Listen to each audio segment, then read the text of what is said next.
Hello everyone, good evening to all of you. आप सबका स्वागत आपका चैनल आज़ाद इंग्लिश वर्ल्ड में। कल मैं आप लोग को पढ़ाया था प्रेजेंट परफेक्ट टेंस का 2 ट्रिक बताया था। आज मैं प्रेजेंट परफेक्ट टेंस का 3rd ट्रिक बताने जा रहा हूँ। ये ट्रिक है सिंस का। किसका? प्रेजेंट परफेक्ट टेंस का। ट्रिक नंबर 3rd है। ट्रिक 3rd है तो 3rd यह है कि अगर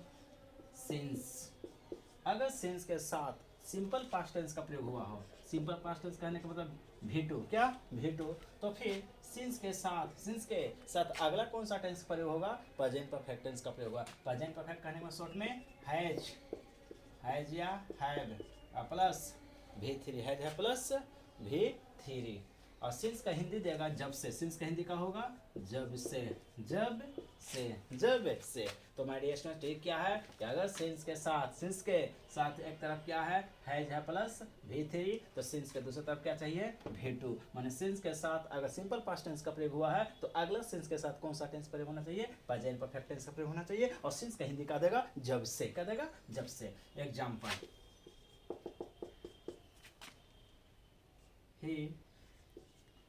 he has not taken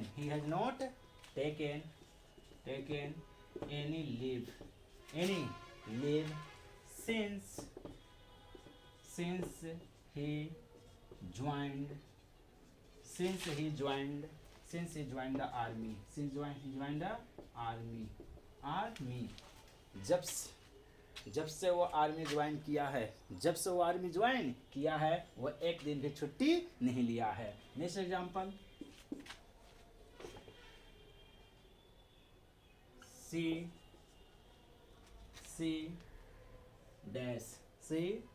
dash to me since C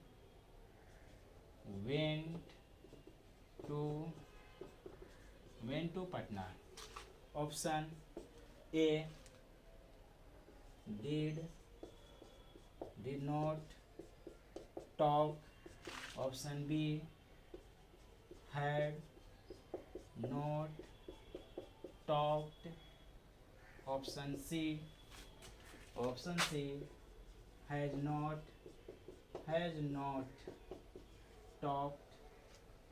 talked. Option D, my dear student, have not talked. She does to me since she went to Patna. तो क्या दिख गया? सिंस। और सिंस के साथ क्या दिख गया? Simple past tense. क्या दिख गया? Simple past. जब सिंस के साथ सिंपल पास्ट दिख जाए तो अगला सिंस के साथ कौन सा टेंस का प्रयोग होता है? प्रेजेंट परफेक्ट टेंस का प्रयोग होता है। तो प्रेजेंट परफेक्ट मतलब हैज है प्लस V3, और नेगेटिव रहेगा तो सब्जेक्ट प्लस हैज है प्लस नो प्लस V3। तो देखते हैं क्या है? डीड गया। ये क्या है? हैड। क्या है? हैज और हैड। तो सी का प्रयोग मैं आप लोगों को बताया था माय डियर स्टूडेंट्स कि ही, सी, इट, नेम और सिंगुलर के साथ हैज का प्रयोग होता है। इसलिए हमारा ऑप्शन कौन होगा? She has not talk to me since she went to Patna. जब से वो पटना गई है वो मुझसे बात नहीं की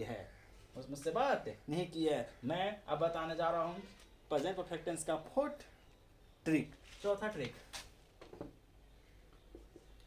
ट्रिक यह है,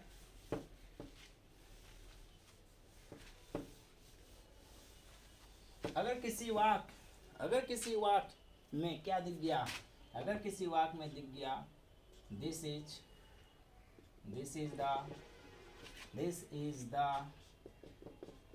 द फर्स्ट टाइम दिख जाए, this is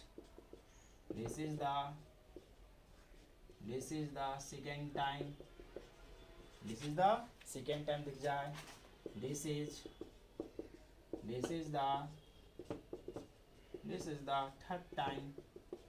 this is the third time दिख जाए, this is the fourth time etc. तो this is the first time, this is the second time, this is the third time, this is the fourth time दिख जाए तो कौन सा tense का प्रयोग करेंगे इनके साथ? तो इनके साथ प्रेजेंट परफेक्ट टेंस का प्रयोग किया जाता है। शॉर्ट में हैज या have plus V3।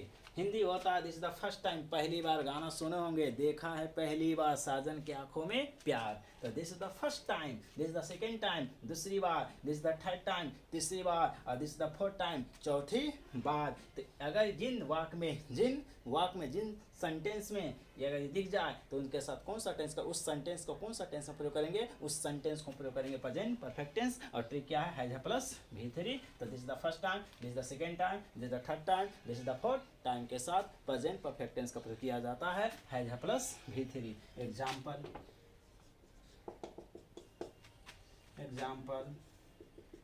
this is the first time, this is the first time this is the first time I have seen this movie, this is the first time I have seen this movie, पहली बार मैं movie को देखा हूँ, पहली बार मैं इस movie को देखा हूँ। Next example, this is the fourth time, this is the fourth time you dash me, option